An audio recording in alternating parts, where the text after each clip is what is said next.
नमस्कार श्रोते हो, पोथी वाचन या आध्यात्मिक यूट्यूब चॅनलवर तुमचे खूप खूप स्वागत।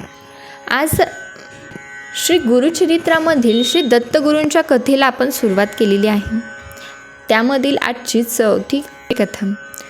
या कथेमध्ये कुरवपूर येथे निघालेल्या ब्राह्मण भक्तांचे चोरापासून दत्तगुरूंनी कसे रक्षण केले याचे वर्णन आहे। चला तर कथेला सुरुवात करूयात। श्री गणेशाय नमः। श्रीपाद श्रीवल्लभाचा स्थान महिमा अपार आहे। भक्त लोक गुरुचे दर्शन घेऊन आपल्या मनोकामना पूर्ण करून घेतात। वल्लभेश नावाचा ब्राह्मण व्यापार करून पोट भरत होता। तो दरवर्षी कुरवपुरी क्षेत्राला जात होता। एकदा तो व्यापारात अधिक लाभ झाल्यास सहस्त्र ब्राह्मण संतर्पण करतो म्हणून संकल्प केला। तो मनामध्ये सारखे श्रीपादाचे ध्यान करीत होता। तेव्हा त्याला संकल्पाच्या 100 पटीने लाभ झाला।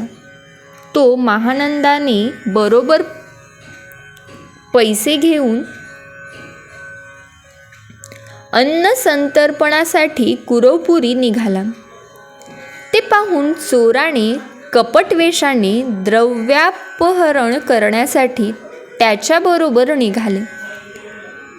एके रात्री त्याचे शिरच्छेद करून द्रव्य घेऊन पळाले। इतक्यात भक्तवत्सल श्री गुरु हातात त्रिशूल घेऊन एक प्रकट झाले व एकमेकांना संहार केला। त्यातील एक म्हणाला, देवा, मी चोर नाही, भक्तवत्सला माझे रक्षण कर म्हणून प्रार्थना केली।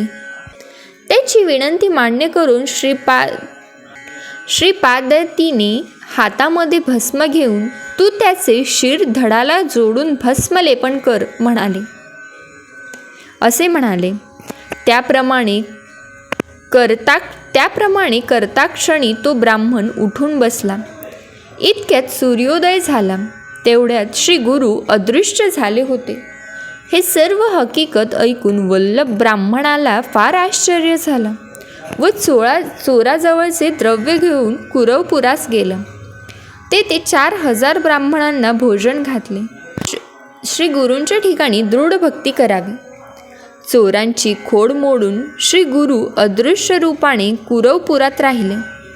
पुढे श्रीपाद श्री वल्लभ हे श्री नृसिंह सरस्वती या नावाने अवतार धारण केले। ती कथा आपण पुढील व्हिडिओमध्ये ऐकणार आहोत।